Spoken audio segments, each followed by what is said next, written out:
Penile implant surgery. Your questions and answers. Brought to you by FixED, www.fixed.net.au. The treatment of erectile dysfunction should be thought of as a cascade of treatments, starting from simple things, moving through to more intrusive things. And it really depends upon the severity and the cause of the erection problem as to what's most appropriate for the patient.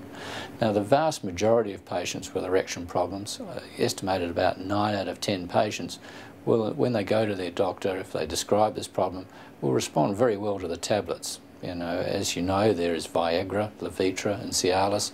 They all work well and they do help about 9 out of 10 patients walking through the doctor's door. But there is that 1 out of 10 patients where the tablets don't work, and there are then perhaps more intrusive and trickier things that can be done beyond that. And it depends on the patient's needs, the partner's needs, and his own thoughts about his masculinity as to how far he's prepared to take it. If a man is getting more trouble and he doesn't want to take tablets, some men will respond to a thing called a vacuum constriction device, which is a suction machine that can be put over the penis to suck it up. But the erection with a vacuum constriction device it's a rather cold erection. It's a bit floppy. It does require the use of this machine in the bed, so it's hardly a romantic situation. It does require an enthusiast to use it, so most men don't wish to do these things.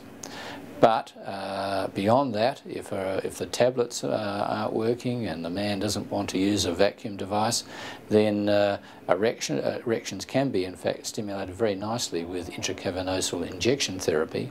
And what that means is taking a small diabetic syringe with a tiny needle, giving yourself, the patient himself, a small injection into the base of the penis on the side of drugs which, when introduced directly into the penis, cause the blood vessels to open up widely and the blood to flow in.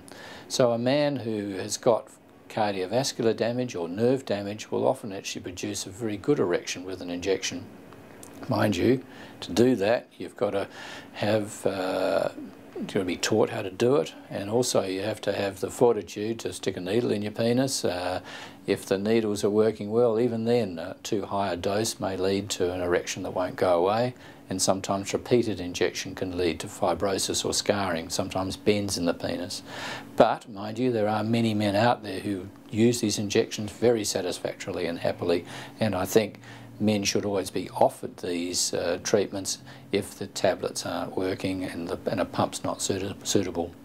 Now, beyond that, if a man just doesn't want to use injections, or they don't work for him, and he's tried the other treatments and they're just not right for him, there is a cure or permanent solution to erectile dysfunction by having a penile implant inserted.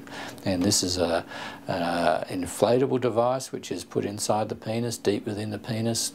Nothing can be seen from the outside. It's done through a very small incision just above the penis.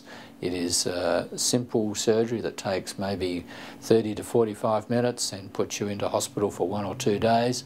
It is a good solution, but again, it requires a man to think this through, talk to his doctor, talk to his partner, and then for the partner and the doctor to go along and discuss it.